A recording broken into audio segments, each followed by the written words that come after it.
Hi friends, మా కళాంకిత TT ఛానల్కి స్వాగతం. ఓరే అభియో, యాడికి పోతుండవో?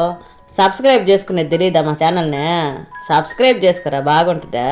సబ్స్క్రైబ్ చేసుకొని లైక్ చేసి షేర్ చేసే 10 మందికి చెప్పండిరా. ఒరే ఒరే ఒరే ఒరే నీ పాసుగాల ఏందబ్బయ్య ఇదా? సరే, నేను 2 ప్రశ్నలు వేస్తా కానీ జవాబు చెప్పు నాకు. ప్రేమలో అమ్మాయిలు నిజాయితీగా ఉంటారా, అబ్బాయిలు నిజాయితీగా ఉంటారా? ఏందిరా అలా తెల్లమొహం వేసుకొని చూస్తుండవా? నేను చెప్తా ఇను. అబ్బాయిలే నిజాయితీగా ఉంటారు. ఎందుకంటే అమ్మాయిలు అమ్మా నాయన గురించి, తోడబుట్టిన వాళ్ళ గురించి, సొసైటీ గురించి, ఫైనాన్స్ గురించి, పుట్టబోయే పిల్లల భవిష్యత్తు గురించి ఇలా రకరకాల ఆలోచనలు అన్నీ మైండ్లో పెట్టుకొని ప్రేమకంత ఇలువీరు. ఒకవేళ ఇచ్చినా చివరి దాకా నిలబడరు.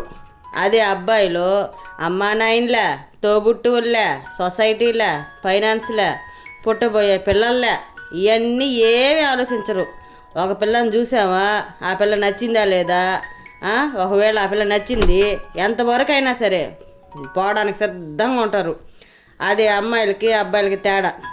అందులో చాలామంది అమ్మాయిలు ఇట్ట అనవసరమైన ఆలోచనలు అన్నీ చేసి మనల్ని ప్రేమించి మనల్ని అర్థం చేసుకునే వాళ్ళని వదిలేసి ముక్కు మొహం తెలియని వాళ్ళని వాళ్ళు పెద్దోళ్ళు చెప్పారని పెళ్లి చేసుకుంటారు. వాళ్ళు ఏం చేస్తారు, మేమింద మోజు తీరిపోయాక ఏదో మిమ్మల్ని బలవంతంగా వాళ్ళు పెట్టి ఉద్ధరిస్తున్నట్టు ఫీల్ అయిపోతారు. ఆ క్రమంలో చాలామంది ఆడోళ్ళు ఏం చేయాలో అర్థం కాక కొంతమంది చచ్చిపోతారు, కొంతమంది తప్పుదారి పడతారు, ఇంకొంతమంది ఏమీ చేయలేక చచ్చేదాకా జీవోత్సవంలా బతుకుతూ ఉంటారు. అదేదో మొదట్లోనే మంచోడిని సెలక్షన్ చేసుకొని ఎన్ని కష్టాలు వచ్చినా కనీసం మిమ్మల్ని మీ మనసుని అర్థం చేసుకుంటారు కదా వాళ్ళ. ఎందుకంటే ప్రేమకున్న గొప్ప పవరే అది.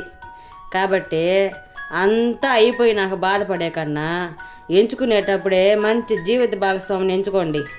ఉన్నది ఒక్కటే జీవితం, బ్రతుకంతా జీవోత్సవంలాగా బతకడానికి సిద్ధపడబాకండి. నరం లేని నాలుక ఏమైనా మాట్లాడద్ది, ఎంతకైనా తెగిస్తుంది. దానికి భయపడి మీ నిండు 100 ఏళ్ల జీవితాన్ని బలేసుకోబాకండి.